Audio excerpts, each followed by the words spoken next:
አንድ ሰው ያለ እግርና ያለ እጅ እንዴት ሊኖር ይችላል ብላችሁ ልትጠይቁ ትችላላችሁ። መቼም በህይወታችሁ አንድ ቀን ስለ ኒክ ቮይጄጅ ሰምታችሁ ሊሆን ይችላል። አሊያም ደግሞ በውሃ ውስጥ ዝልል ብሎ ጠልቆ ሲገባ እና ልክ እግርና እጅ እንዳለው ሰው ዘና ብሎ ሲዋኝ አይታችሁ ሊሆን ይችላል። ኒክ ቮይጄጅ ለሰዎች የተስፋ ብርሃን እየሰጠ ሰው እንዴት ያለ እግርና ያለ እጅ ያለምንም ጭንቀት እግዚአብሔርን ብቻ ይዞ መኖር እንደሚቻል ማሳያ የሆነ ሰው ነው። ኒክ ቮይጄጅ በ1982 እንደ አውሮፓውያን አቆጣጠር በአውስትራሊያ ሜልቦርን ነበር የተወለደው። ታዲያ ሲወለድ እንደ እህትና እንደ ወንድሞቹ እግርና እጅ በሰውነቱ ላይ አልነበረም። ታዲያ ይህን አይነት ሁኔታ ለኒክ ቀላል አልነበረም። ገና በልጅነት ዘመኑ ብዙ ህፃናቶች ሲቀልዱበትና ሲያሽሟጠጡበት የብቸኝነት ስሜት እንደገና ደግሞ ጥልቅ የጭንቀትና የፍርሃት እጅግ አዳጋች የሆነ ጊዜን አሳልፏል። ታዲያ ይህ ሁሉ የተቀየረው ኒክ ልክ የ15 ዓመት ወጣት ሲሆን ነው። መጽሐፍ ቅዱስን ገለጥ አድርጎ የዮሐንስ ወንጌል ምዕራፍ 9 ላይ ያለውን ታሪክ ማንበብ ጀመረ።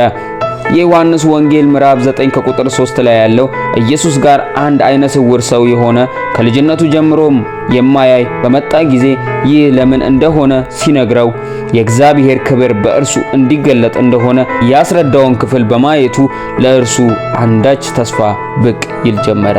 ምንም እንኳን ኒክ እግርና እጅ እንዲኖሩት የጸለየ እና እግዚአብሔርን የጠየቀ ቢሆንም ነገር ግን አሁን የተረዳበት መንገድ ኒክ እግርና እጅ ባይኖረው ለእግዚአብሔር ክብር ያንን ሊጠቀም እንደሚችል እግዚአብሔር በኒክ እግርና እጆች ሆኖ ብዙ ሊሰራ እና ራሱን ሊያከብር እንደሚችል አሰበ።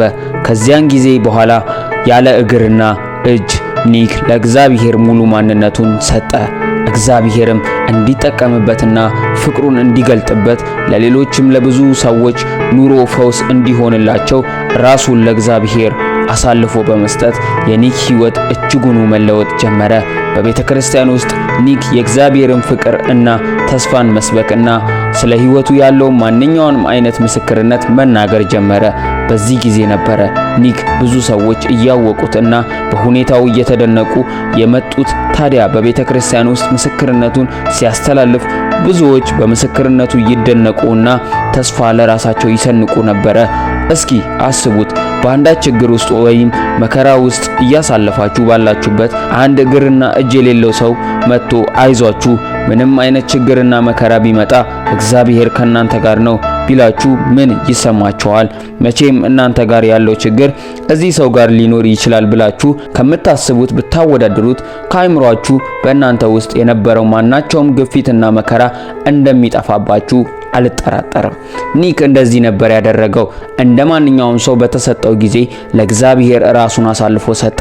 እንግዲህ በእናንተ እህትና ወንድሞቼ በቤታችሁ የከበደ ቢኖር የእግዚአብሔር ክብር እንዲገለጥበት ለእግዚአብሔር አሳልፋችሁ ስጡት። ውድ የፋሪስ ሚዲያ ተከታታዮች ቪዲዮውን ከወደዳችሁት ላይክ እና ሼር ማድረግ አይረሳ። ለዚህ ቻናል አዲስ ከሆናችሁ ቤቱን ሰብስክራይብ በማድረግ ቤተሰብ ይሁኑ።